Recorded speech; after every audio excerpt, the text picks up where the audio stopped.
음. 여러분 안녕하세요. 예.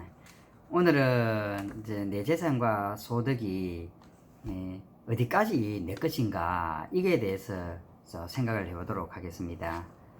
여러분 내 통장에 돈이 있는데 이게 모두 내 겁니까? 또 내 이름으로 등기된 부동산이 있는데 이게 모두 나의 것이겠습니까? 예. 그 자본주의 사회에서 그 소유권 절대의 원칙이 있죠. 내 소유재산은 타인들에 대해서 내가 절대적이고 배타적으로 무한한 권리를 가지고 내 마음대로 사용을 할 수 있다는 건데, 이게 세상의 통념에는 맞을지 모르겠지만 그 하늘의 법칙에는 과연 그게 맞을까 한번 생각을 해봅니다.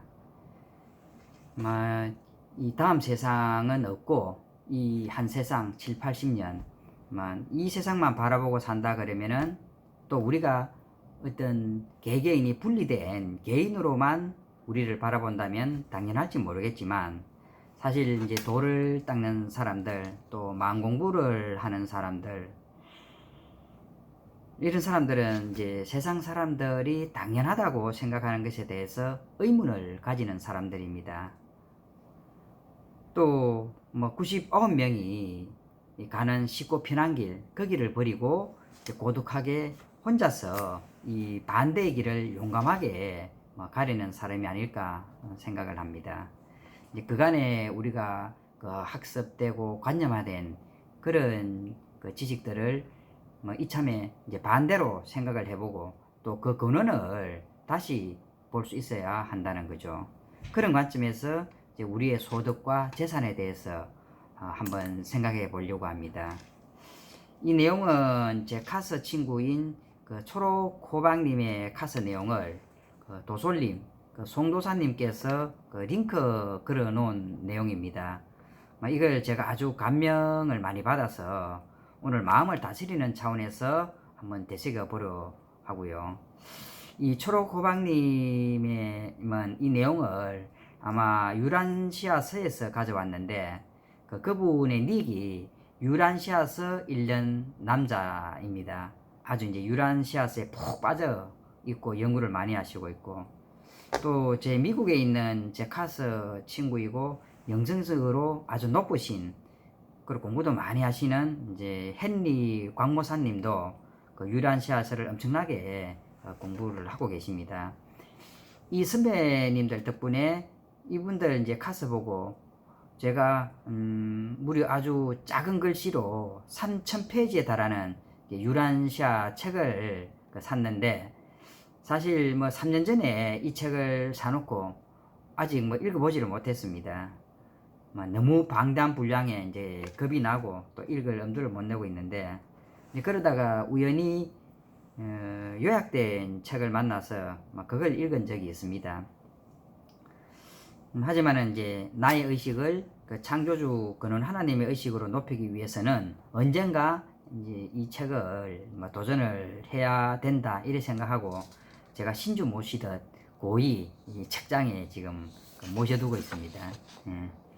책 이름이 이게 유란시아서인데, 그 유란시아는 지구 행성의 고유한 이름입니다. 이 유란시아서를 읽고 이해하려 그러면은 최소한 2, 3년 이상 매일 몇 시간씩 매달려야 하는 그런 엄청난 이제 분량입니다. 또 그 분량을 떠나서 그 영적인 깊이는 더 이제 엄청나지 않나 이렇게 생각을 하고요. 거기에 보면 까마득한 지구의 역사들, 또 믿을 수 없는 우주의 역사와 우주 구조, 그리고 우주의 실상들, 그리고 이제 우리 인간이 오기 전에 창조 과정들, 그런 부분하고, 그리고 창조주 하나님과 하나님에서부터 시작해서 그 예수님의 이야기까지, 제 생각으로는 이 전생에 도를 닦지 않으신 분은 아마 이 책을 만나기도 어렵고 또 이해하기도 좀 어려울 거라 생각을 합니다. 오늘은 이 초록호박님의 카스에서 그 현대적 의미로 그 정리를 해 놓으신 이 유란시아서가 바라본 이제 소득과 재산 관리에 대해서 음미를 해보려 합니다. 이 자료를 올려주신 초록호반님께 감사를 드립니다. 그 로마의 시민이면서 아주 금욕주의자였던 한 부자가 재산을 관리하는 방법에 대해서 예수에게 질문을 했는데, 그 예수님은 그 부자가 이해할 수 있도록 재산을 10가지로 분류해서 교훈을 주었습니다. 이 내용이 유란시아서 132편 5장에 기록이 되어 있는데, 그 교훈을 현대적 용어로 음미를 해보겠습니다. 재산이 여러 가지가 있는데, 첫 번째는 이제 상속재산, 상속받은 재산이죠. 여러분께서 부모님으로부터 재산을 증여받거나 상속받으면은 그게 모두 내 것이겠습니까? 만일에 내 재산이 부모나 다른 조상들로부터 물려받은 재산이라 그러면 나는 이 한 세대의 관리자로서 다음 세대를 위해서 그 재산을 정당하게 관리를 해야 합니다. 적법한 재산을 안전하게 다음 세대에 전달할 도덕적 책임이 나에게 있다는 거죠. 그 상속받은 재산은 공정하게 이용해야 하고, 그 재산 모두가 전부가 아니라 그 재산을 관리하면서 나오는 적정한 비율의 이익이 바로 나의 소득이라는 거죠. 그 전체 재산랑 상관없이 그걸 관리하면서 나오는 그 적정한 이익이 내 소득이죠. 그리고 이제 지혜롭게 구별하고 건전하게 판단해서 재산이 낭비됨 없이 다음 세대에 이제 상속하라는 겁니다. 만일에 이 상속받은 재산이 이제 부모나 조상들이 부당하게 축적해서 나에게 상속했는 거라 그러면, 그런 어떤 부당하고 불의한 일을 나도 계속 해야 할까요? 고민에 빠지게 되겠죠. 그런데 예수님께서는 부모의 재산, 상속 재산 중에 사기나 불공평하게 얻은 것이 있다면 그 부분에 대해서 올바르고 관대하게 내가 어떻게 배상할지 자기 확신이 서는 대로 실행을 하라는 겁니다.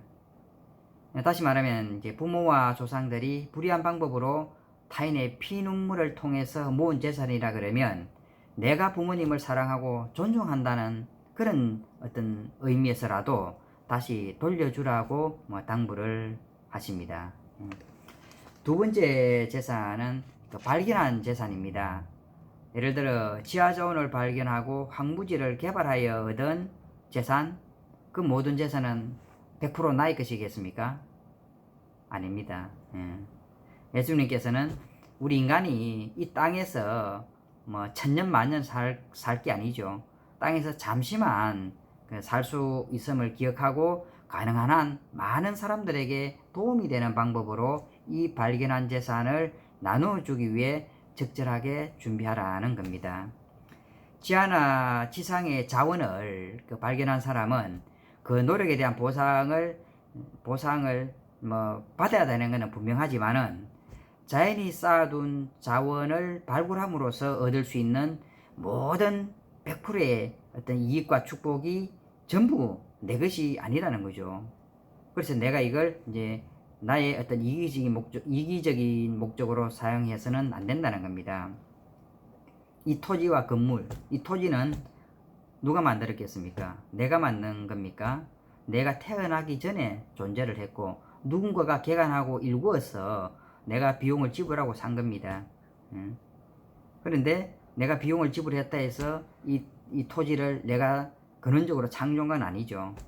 결국 이제 이 토지나 땅은 내 선대에서 이걸 만들었고, 쭉쭉쭉 올라가면은 결국 이제 하느님께서 이 땅을 창조한 겁니다.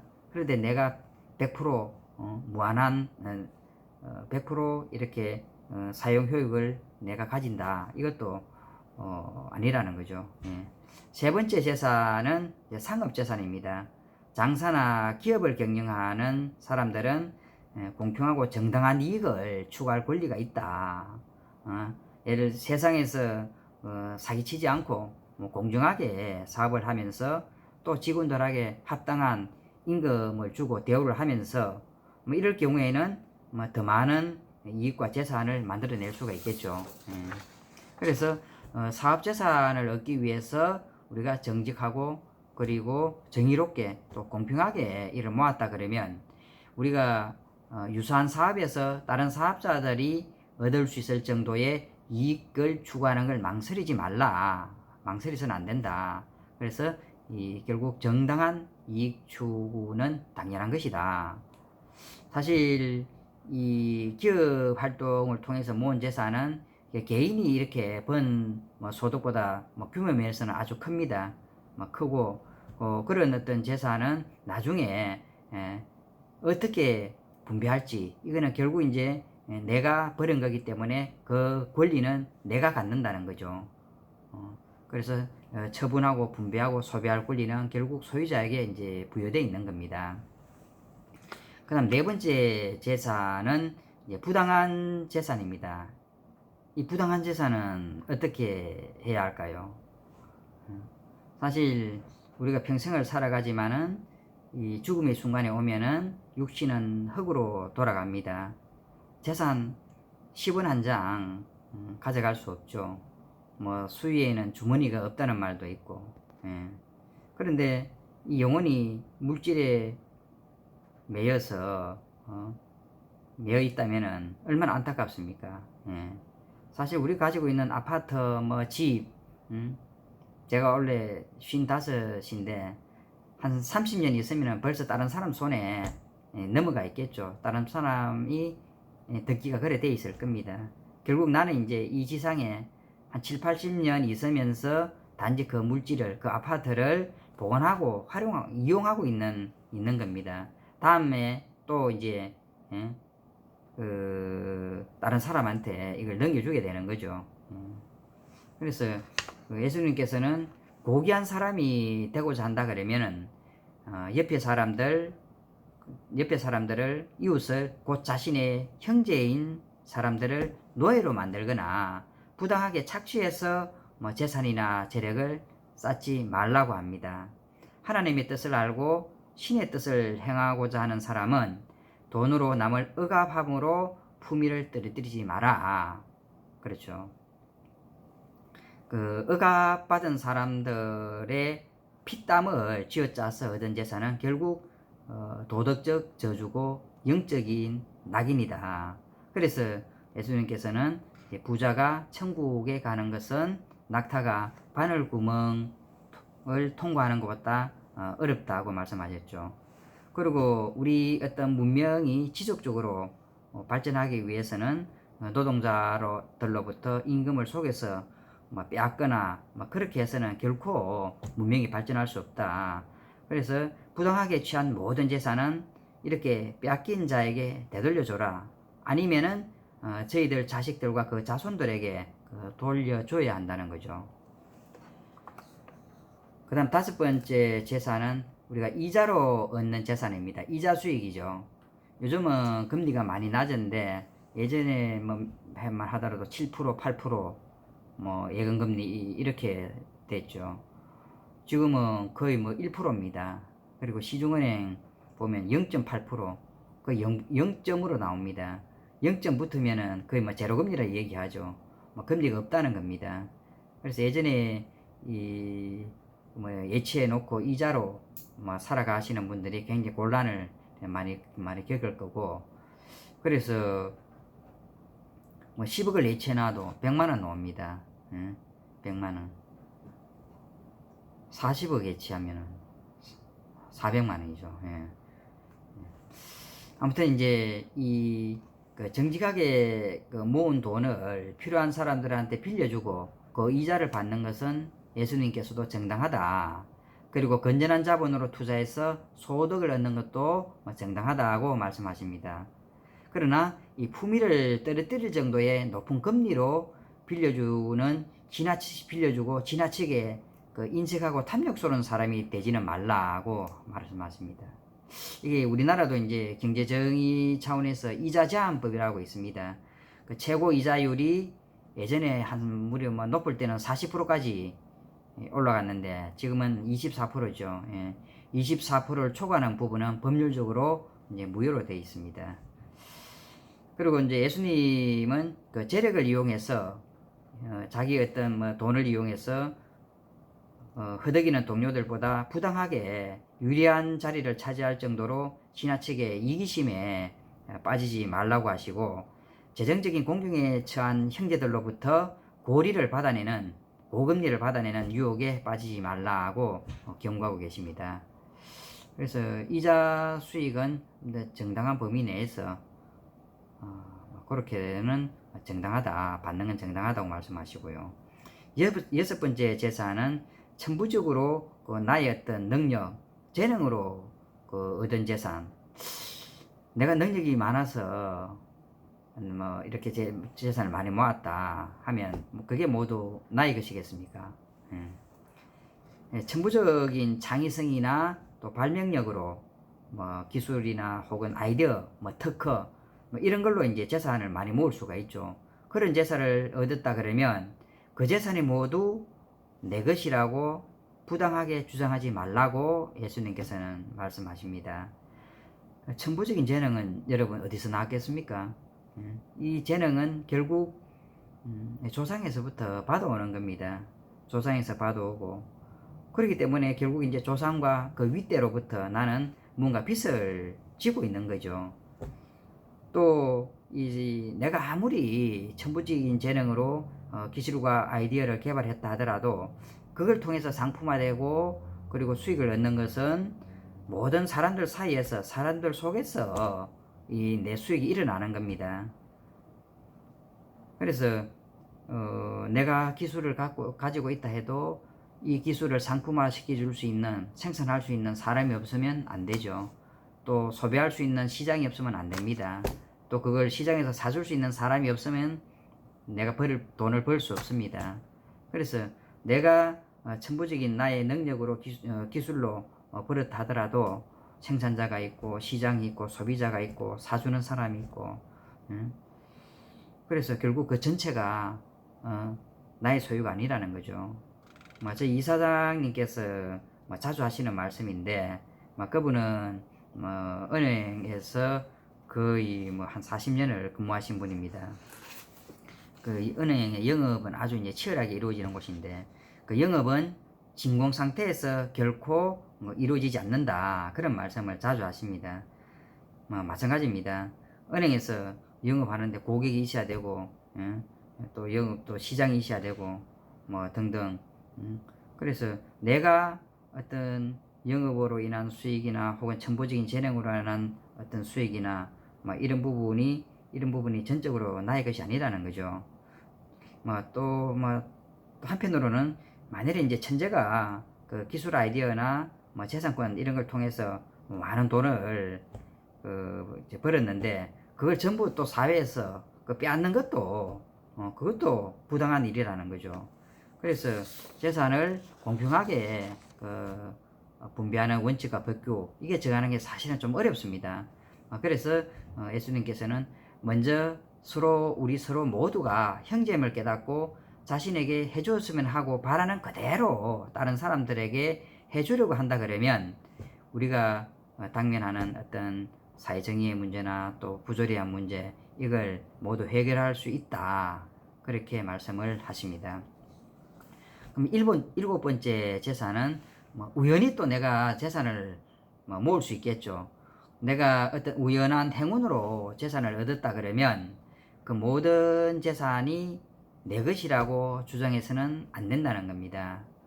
우연히 생긴 재산은 어느 정도 사회적으로 또 경제적으로 관련된 집단의 이익을 위해서 써야 할 신탁 재산이라고 말씀하십니다.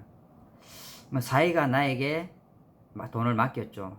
내가 신탁 받았습니다. 하나님께서 나에게 맡겨놓은 겁니다. 로또나 또 재건축이나 분양권이나 어떤 이익들 우연하게 좀 얻을 수가 있는데, 그런 게 어떤 순수하게 나의 것이 아니고 신탁받은 재산이라 생각한다 그러면 우리가 투기나 이런 것도 많이 사그라들겠죠. 그리고 우연히 재산을 얻은 사람에게는 지혜롭고 효과적으로 그 재산을 분배할 권리가 생깁니다. 그래서 문명화된 사람, 또 지혜로운 사람, 또 하나님을 섬기는 사람은 이제 그 사람이 관리하는 그런 재산을 그 자기 자신의 소유로만 생각하지 않는다는 거죠. 다음 8번째 재산은 내가 훔친 재산입니다. 또 부정하거나 불공평한 방법으로 혹은 뭐 도둑질하거나 사기로 뭐 재산을 얻었을 때, 또 다른 사람들을 부당하게 대우해서 내가 잘못된 이익을, 그릇된 이익을 쌓았다 그러면은 그 이익은 정당한 주인에게 서둘러서 다시 돌려주라고 예수님께서는 말씀하십니다. 충분하게 손해를 배상해야 되고, 또 자기 재산 중에서 이처럼 정직하지 않은 재산은 모두 깨끗이 없애라, 이렇게 이제 권고를 하십니다. 훔친 재산을 갖고 있으면은 사실 그 재산에 이제 부정 에너지가 그 물질에 붙어 있기 때문에 결국 이제 음으로 양으로 그 에너지 영향을 나는 받을 수밖에 없겠죠. 9번째 재산은 믿고 맡긴 자금들, 믿고 맡은 재산입니다. 내가 다른 사람의 재산을 어떤 목적이나 이익을 위해서 맡아서 관리를 한다 생각하면은 내가 신탁을 받은 거죠. 그러한 신탁 자산을 받았다 그러면은 그 신탁 자산의 원금을 그 위험에 빠지게 한다거나 위태롭게 관리하지 말라고 말씀하십니다. 그래서 또 정직한 사람이라 그러면은 누구라도 그 어느 정도 정상적인 수준으로 허락할 정도의 그 재산을 관리하는 보수율을 책정하고 보수를 받으라는 겁니다. 10번째 재산은 내가 수고롭게 벌어들인 재산입니다. 스스로 몸소 이제 수고하면서 노동하면서 직접 얻은 재산들인데, 나의 어떤 정신적, 육체적 노력으로 얻은 그런 재산은 정당하고 그리고 확실한 나의 재산일 겁니다. 누구도 그런 재산의 어떤 소유와 처분할 권리를 부정하거나 방해할 수 없겠죠. 그런데 이러한 나의 재산권의 행사일지라도 다른 사람들에게 결코 해를 입히지 않는 선에서 이걸 소비하고 재산권을 행사하라는 겁니다. 10가지 재산에 대해서 상당히 이제 예수님께서 지금에 있는 인식들과 다르게 이렇게 말씀해 주셨습니다. 예수님께서는 우리가 향상된 생활을 하기 위해서 그 자신의 재산을 사용하는 것이나 또 정당하고 정직하게 적법한 재산을 얻는 것, 이것들을 부정적으로 보지는 않았습니다. 오히려 당연한 것으로 이제 가르쳐 주셨죠. 그런데 내가 벌은 재산이라도 불행에 빠져서 고생하는 사람들을 위해 자비롭게 사심 없이 배려하는 일에 사용하고, 또 내가 이걸 어떻게 사용하는 게 공평한가, 또 정당한가, 이걸 잘 모른다 그러면은, 또 의심스럽다 그러면은 이제 공부한 사람한테 유리하게, 또 부당한 시련으로 불행을 당한 자에게 유리하게 그렇게 결정을 내리라고 가르치십니다. 하지만 누구나 자기 재산에 대해서는 오직 스스로 최선의 선택을 하고 결정할 문제임을 강조하셨고, 또 아무리 내가 옳다고 생각하더라도 다른 사람들의 재산에 대해서 이래라 저래라 간섭하거나 또 명령하지 말라고 부탁을 하셨습니다. 그리고 또 경제적으로 어려운 사람들을 또 착취하거나 또 그 사람들의 공공함, 어려운 상황들을 이용하거나 또 그 사람들에게 돈이 필요함을 알고 불공정하고 불공평하며 또 정직하지 못한 이익을 추구하는 것은 도덕적인 저주고 또 영적 낙인이다, 이렇게 경고를 하고 있습니다. 이 10가지 재산의 이제 관리에 대해서 굉장히 엄청난 말씀을 하셨고, 또 이걸 초록 호박님께서 참 정리를 잘 해주셨습니다. 이제 우리에게 사실 물질이 오는 것은, 이제 물질은 우리의 의식을 높이기 위해서 찾아옵니다. 또 의식을 높이는 각종 체험들, 영적 체험들을 이제 강화하기 위해서 이제 찾아오는데, 이게 이제 하나님의 뜻인데, 오히려 이제 반대로 이제 우리의 의식이 물질한테 지배당하고 물질에 이제 휘둘리고, 그래서 결국 이제 영적 체험이 이제 퇴보되는 그런 안타까운 경우들이 많이 나타나고 있습니다. 우리가 얼마나 참 이런 어떤 거꾸로 사는 삶이 얼마나 안타깝겠습니까? 부지런히 우리가 이 재산 관리하는 개념이나 컨셉을 좀 우리 생활에서 실천할 수 있는 그런 어떤 의식을 높이는 계기가 되었으면 고맙겠습니다. 우리 초록호박님께서 이 정리를 잘 해주셔갖고 제가 말씀을 드렸습니다. 수고하십시오.